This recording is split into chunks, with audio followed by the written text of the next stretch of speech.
El Consejo de Ministros sale a la calle tras la cuarentena y sus barrigas prominentes hacen dudar de la crisis en Cuba. Entre otras noticias, ahora resulta que la culpa es de los cubanos por tomar tanto café.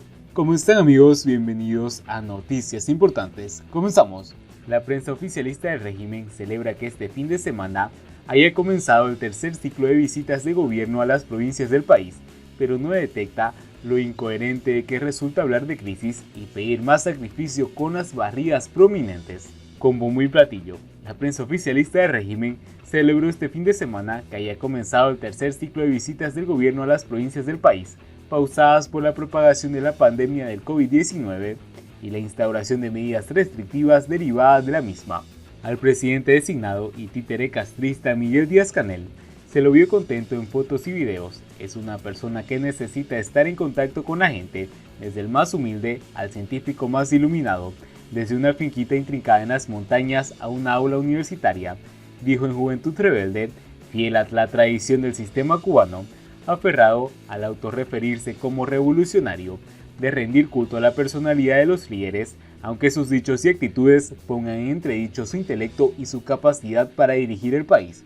Además de aludir el viaje de Díaz-Canel a Santiago de Cuba, donde el plano de los vivos se unió al de los muertos para que éste hablase con el extinto exdictador Fidel Castro y escuchase desde la roca mortuoria que el país iba bien. El diario de la sucursal juvenil del Partido Comunista comentó: tras un interludio de 7 meses debido a la pandemia, el Consejo de Ministros, liderado por el primer ministro Manuel Marrero y con el acompañamiento también del vicepresidente Salvador Valdés Mesa, regresó a la calle, pero ahora en composición reducida.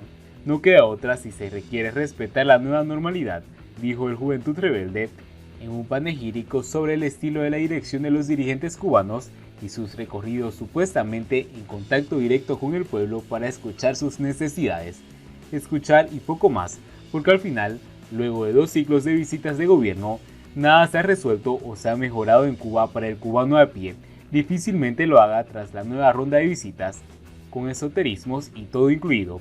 Asimismo, nada se dice del despropósito que constituye en sí mismo el hecho de que unos pocos dirigentes, con protuberantes apéndices que se desprenden de sus cavidades abdominales y torácicas, entiéndase barrigas, vayan a hablar de dificultades, sacrificios y metas con personas que realmente sufren escasez de la isla a diario. No es nada contra los gordos y quizás alguno de los mandamases en Cuba tengan problema de la tiroide, pero se mire por donde se mire, fastidia y mucho que los principales gobernantes del régimen estén de rollitos y rosaditos, mientras hablan de producir claria, tripa, limonada para el pueblo, pero además nunca en cantidades suficientes. En la isla ya escasean los alimentos o productos ricos en carbohidratos, con los que siempre se ha matado el hambre y la falta de variedad, como arroz y pan. Se habla de aprovechar ahora la harina de yuca para producir pan, y de cuán delicado es el momento que atraviesa la economía cubana por las causas extremas de siempre, sumadas a la pandemia. Poco se culpa el bloqueo interno con el que el régimen somete a las fuerzas productivas y tampoco se transparentan los recursos que se destinan al consumo y la vida diaria de la alta nomenclatura de la cúpula, esa que todos piensan y aseguran que comen lo mismo y hasta mejor que el turismo internacional, el principal comensal de langostas, camarones y otras delicias gastronómicas que proveen los recursos de Cuba. Cuba está en crisis y todos lo saben. Para que el pueblo lo concientice, nada como que sus dirigentes se acerquen explicándoselo, aunque sean dirigentes que no parezcan sufrirla y exhiben sus barrigas más coherentes con la gula o el comer como si no hubiera un mañana. Siguiendo con las noticias, la culpa es de los cubanos por tomar tanto café. Si la afirmación de Antonio Alemán Blanco no fuera increíblemente estúpida, a la vez que indolente e irrespetuosa, merecería un chorro de carcajadas. El director de la empresa Cuba Café, Antonio Alemán Blanco, declaró al medio oficialista Cuba Debate que la escasez de café en el país se debe, en su opinión, a que el aislamiento social ha conllevado que las personas tomen más café y esto ha disparado su demanda. Así se expresó el funcionario, cuya entidad se encarga de producir 4 marcas de grano para el mercado interno en divisas: Turquino, Serrano, Arriero y Regil.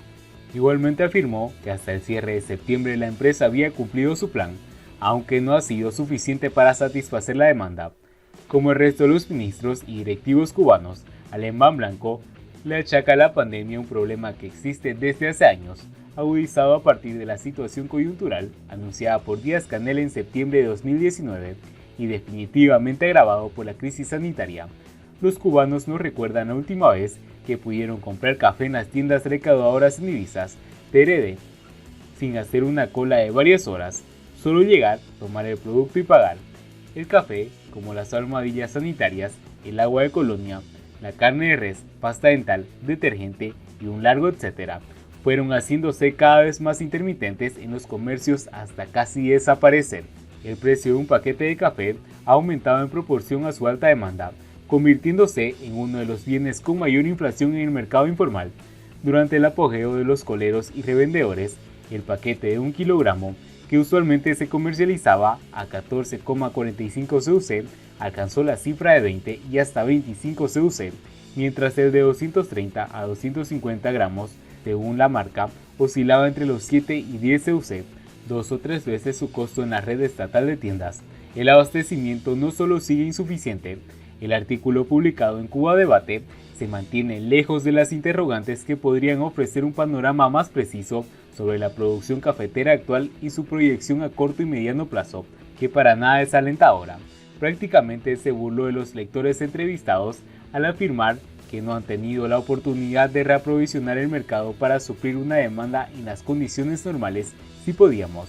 Es difícil tener claro qué son condiciones normales si desde mucho antes de que apareciera el coronavirus había que zapatear en La Habana para poder comprar productos de primera necesidad. Asegurar que el confinamiento disparó el consumo de café demuestra cuán enajenado está el funcionario en la realidad que sobreviven los cubanos. Es evidente que su afirmación no tuvo en cuenta las horas de cola, el racionamiento que establece el Estado, más el que se impone en casa para que ese café que tanto esfuerzo costó adquirir no se acabe en 3 o 4 días. La tendencia más bien ha sido ahorrarlo, especialmente después de haber hecho fila desde la madrugada y forcejeado con un tumulto, desesperados para poder comprar 1 o 2 paquetes que venden por persona, dependiendo del gramaje. Los cubanos que han atravesado una odisea similar probablemente estén consumiendo solo una taza matutina. Exceder esa dosis en circunstancias actuales sería irracional, autodestructivo. Previo a la coyuntura, tampoco se podía comprar café con regularidad, pero la importación de marcas muy populares como La Llave, Pilón y Bustelo, a través de las llamadas mulas, creaba la ilusión de abundancia y la limitada producción nacional parecía suplir la demanda de un sector de la población con acceso a CUC, sobre todo en La Habana. El cierre de las fronteras causados por el COVID-19 ha dejado expuestas las fallas de la industria nacional y la prioridad del régimen de exportar o destinar el grueso de la producción al mercado en moneda libremente convertible, MLC, en detrimento del consumo interno en CUC o pesos cubanos. Apenas se dio luz verde a la parcial dolarización de la economía, cuando no aparecían en los centros espirituales lote de café cubita, abarrotaron los estantes de las nuevas tiendas para privilegiados. Los plebeyos que manejan CUC, o peor aún, moneda nacional, se quedaron mirando desde afuera del apartheid económico, impedidos de procurarse un deleite tan arraigado en la cultura cubana, obligados a conformarse con el polvo espurioso que les llega a las bodegas que no tienen rastro de café, aunque el Alemán Blanco diga que el 85% de las cuotas normadas es producido por la empresa Cuba Café. Si tanto grano se destina a la distribución por la canasta básica y el que llega a las bodegas tiene pésima calidad, ¿dónde ha ido a parar las toneladas del producto original? Esa y otras preguntas debió haber formulado el periodista de Cuba Debate, quien al parecer se limitó a colocar complacientemente la grabadora delante del funcionario para que éste discurriera a placer sin ir al meollo del asunto, permitiéndose además otro chiste cínico al estilo de los burócratas cubanos, que asegura que los aviones chocarían si todo el mundo pudiera viajar o que colapsarían las redes por haber demasiados usuarios conectados a internet. Ahora resulta que los cubanos también son culpables por tomar mucho café, y del bueno, no faltaba más. Si la afirmación de Antonio Alemán Blanco no fuera increíblemente estúpida, a la vez de indolente e irrespetuosa, merecería un chorro de carcajadas, pero en realidad es muy triste en medio de la crisis tan cruda, los cubanos tengan que leer tales disparates en la prensa oficial, esa que dice ser fiel a sus lectores. Bien amigos, así vamos terminando las noticias importantes del día de hoy.